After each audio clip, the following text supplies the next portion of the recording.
वैष्णवी हगवणे मृत्यू प्रकरणात आता नवनव्या गोष्टी समोर येऊ लागल्या आहेत। अशातच गणेश उत्सवाच्या काळात कसपटे कुटुंबियांकडून हगवणेंच्या कुटुंबियांना चांदीच्या गौरी दिल्या गेल्या याचा व्हिडिओ आता समोर आलेला आहे। सोशल मीडियावर हा व्हिडिओ चांगलाच व्हायरल झालाय। त्यामुळे आता चांदीच्या गौरी या कुणाच्या दबावाखाली कुठल्या दबावाखाली देण्यात आल्या की कसपटे कुटुंबांना स्वखुशीने या चांदीच्या गौरी हगवणे कुटुंबांना दिल्या हे बघणं महत्त्वाचं आहे। दरम्यान याशिवाय लग्नात हगवणे कुटुंबाला 51 तोळे सोनं आणि फॉर्च्युनर गाडीही कसपटे कुटुंबाने दिली होती। त्यामुळे आता चांदीच्या गौरी देतानाचा व्हिडिओ समोर आल्याने सगळ्या चर्चा पुन्हा एकदा उफाळून आलेल्या आहेत।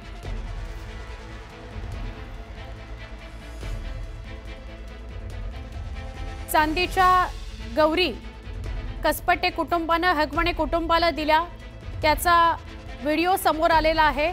याच त्या गौरी आहेत ज्या गणपतीमध्ये कसपटे कुटुंबाने हगवणे कुटुंबाला दिल्या।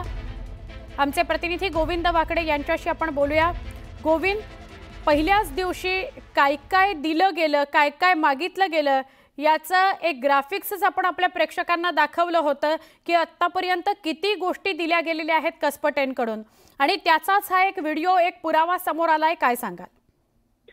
सुवर्ण, खरं तर या सगळ्याच प्रकरणाचा गुंता अधिक वाढताना दिसतो आहे। हगवणे चे जे वकील आहेत त्यांनी काल प्रश्न उपस्थित केल्यानंतर खरं तर कसपटे कुटुंबियांनी जे हुंडा म्हणून वस्तू दिल्या होत्या ते त्यांनी मागितल्या होते। कसपटे कुटुंबियांनी कालच स्पष्ट केलं। नवे त्यासाठी ते रुसून बसले होते, त्यांनी हट्ट धरला होता। एवढंच नाही तर 2 कोटी रुपयाची जमीन खरेदी करण्यासाठी म्हणून 2 कोटी रुपयाची देखील मागणी केल्याचा आरोप कसपटे कुटुंबियांनी केला होता। आता जो हा व्हिडिओ आता व्हायरल होतोय त्यामध्ये जी करिश्मा हगवणे आहे, वैष्णवीची नणंद, ती स्वतः या चांदीच्या वस्तू घेण्यासाठी, गौरी घेण्यासाठी म्हणून कसपटेकडे आली होती असे या दृश्यांमध्ये दिसते। अर्थातच यासाठी म्हणून हगवणे कुटुंब किंवा सासरची मंडळी अडून बसली होती हे आधी देखील कसपटेंनी स्पष्ट केलं होतं। त्यामुळे जो काही हुंडा दिल्या गेला किंवा ज्या काही वस्तू दिल्या गेल्या त्या नाईलाजाने दिल्या गेल्या आणि सासरी मंडळी जी आहे ते मागणी करत होती म्हणून दिल्या गेला असं कसपटे कुटुंबियांनी म्हटलंय। त्यामुळे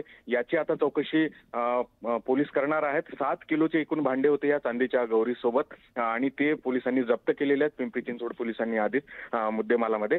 त्याचबरोबर जी फॉर्च्युनर होती ती देखील जप्त केली आणि जे 51 तोळे सोनं होतं ते मात्र बँकेमध्ये तारण ठेवल्या गेलेलं आहे। बँक लॉकर जे आहे ते सीज केले गेले। मात्र एकूणच जर प्रकरण बघितलं तर आता मात्र या सगळ्या प्रकरणाची व्याप्ती वाढताना दिसते। ज्या पद्धतीनं मनोधैर्य कच्ची करण्याचा प्रयत्न हगवणेच्या वकिलाकडनं केला गेलाय का, अशा पद्धतीचे आता सोशल मीडियात आरोप होत असताना हुंडा